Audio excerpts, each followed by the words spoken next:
Hello everyone, আসসালামু আলাইকুম। আশা করি সকলে ভালো আছেন। তো আজকে আবার একটা ভিডিওতে স্বাগতম। তো বন্ধুরা, আজকের ভিডিওটা হচ্ছে টাইগার মুরগির লিটার নিয়ে। তো আপনারা সকলেই জানেন আমি টাইগার মুরগি পালন করে থাকি। তো লিটার হিসেবে আমি কি ব্যবহার করে থাকি তা আমি আপনাদেরকে জানাবো, এবং লিটারগুলো কিভাবে আমি ইউজ করি তাও আমি আপনাদেরকে এই ভিডিওর মাধ্যমে জানিয়ে দিব। তো বন্ধুরা, আপনারা সকলেই জানেন মুরগির লিটার হিসেবে দুই তিনটা ধরনের জিনিস দিয়ে আপনারা লিটার ব্যবহার করতে পারেন, যেমন কাঠের গুঁড়া এবং কি তুষ।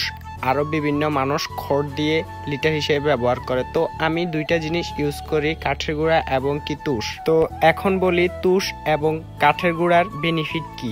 তো তুষ দিলে আসলে সমস্যা হয় না, যে তুষ দিলে আসলে মুরগির চোখে কোনো ধরনের ধুলাবালু ঢুকে না, তাতে করে মুরগির চোখ এবং কি পরিবেশ ভালো থাকে। এই হলো তুষের বেনিফিট। তো এখন আমি বলতে চাচ্ছি কাঠের গুঁড়ার বেনিফিটটা কি। তো কাঠের গুঁড়ার বেনিফিটটা হচ্ছে কাঠের গুঁড়া অনেক দিন পর্যন্ত টিকে, এবং কি কাঠের গুঁড়া পানিগুলা শোষণ করে নেয়। তো এই কারণে কাঠের গুঁড়া বেস্ট। এবং এখন বলতেছি যে ক্ষতির দিকগুলাই কি। তো যেমন আমি যদি তুষের কথা বলি, তুষের আসলে একটা খারাপ দিক হচ্ছে যে তুষ বেশি পরিমাণ পানি শোষণ করতে পারে না, তার কিছুদিন পর পর তুষ নষ্ট হয়ে যায়, এবং কি তুষের দাম কাঠের গুঁড়ার থেকে অনেক বেশি। তো এই কারণে মানুষ তুষ না ইউজ করে কাঠের গুঁড়া ইউজ করে। তো কাঠের গুঁড়ার ব্যাড দিক হচ্ছে কাঠের গুঁড়া মুরগির চোখে মুখে ঢোকার পরবর্তীতে চোখ থেকে পানি পড়ে এবং কি ঠান্ডা লেগে যায় খুবই তাড়াতাড়িতে। এই জন্য মানুষ কাঠের গুঁড়া একটু কম ইউজ করে, শুধুমাত্র এই দিকগুলা বিবেচনা করে। আর না হয়তো কাঠের গুঁড়া খুবই ভালো। তো বন্ধুরা, আপনারা আমার কাছে জিজ্ঞেস করতে পারেন যে ভাই আপনি কি ইউজ করেন। তো আমি দুটোটাই ইউজ করি, যা আমি আপনাদেরকে ভিডিওতে দেখাইছিলাম যে আমার মুরগিগুলার নিচে কাঠের গুঁড়োও আছে এবং কি তুষও আছে। তো এখন দেখতে পাচ্ছেন এগুলা আমি যেগুলা নাড়াইতেছি এগুলো হচ্ছে তুষ। তো তুষগুলো আমি 3 দিন পর পর উঠাই ফেলার পরবর্তীতে এগুলা আমি বাইরে রোদ্রে দিয়ে ভালোভাবে এগুলাকে আমি শুকিয়ে ফেলার পরবর্তীতে ভালোভাবে এগুলাকে আমি একেবারে ছেঁকে নিই, যাতে করে ময়লাগুলো এক পাশে নিয়ে নিই এবং কি তুষগুলো এক পাশে নিয়ে নিই। তো ময়লাগুলো নেওয়ার পরবর্তীতে আমি এটাতে বারবার করে স্প্রে করে দিই, যাতে করে জীবাণুগুলো মরে যায় এবং কি জীবাণুমুক্ত হয়ে যায়। তো স্প্রে হিসেবে আপনারা বিভিন্ন ধরনের জিনিস ইউজ করতে পারেন। দেখতে পাচ্ছেন আমি এখানে পটাশ ইউজ করতেছি। আপনারা চাইলে ব্লিচিং পাউডার এবং কি কিছু মেডিসিন পাওয়া যায়, ওইগুলো ইউজ করতে পারেন। তো আমি প্রথমত জীবাণুনাশক হিসাবে আমি GVC 8 ইউজ করতাম। এখন বর্তমানে আমার কাছে পটাশ আসে দেখে পটাশ ইউজ করতেছি।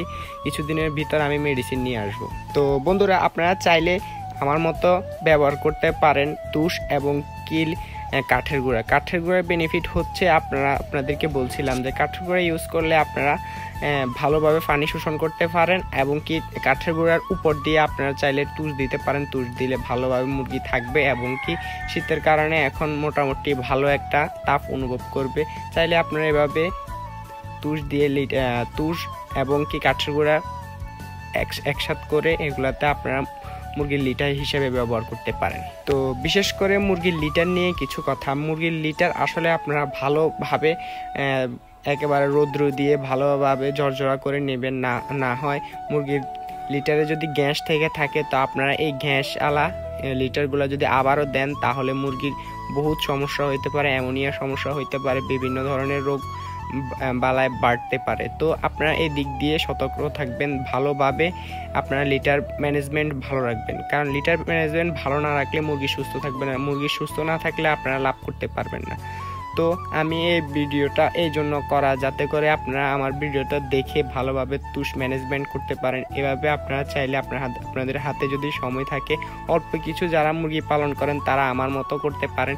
কারণ হচ্ছে আমি এই তুষগুলো কিনে আনি পার বস্তা 180 টাকা, এবং কি গাড়িওয়ালা সকল কিছু মিলিয়ে আরও 20 টাকা পড়ে যায়। প্রায় 200 টাকা আমার এই তুষগুলার বস্তা প্রতি পড়ে যায়। তো এই কারণে আমি তুষগুলাকে এভাবে রিসাইকেল করে আবার করতেছি।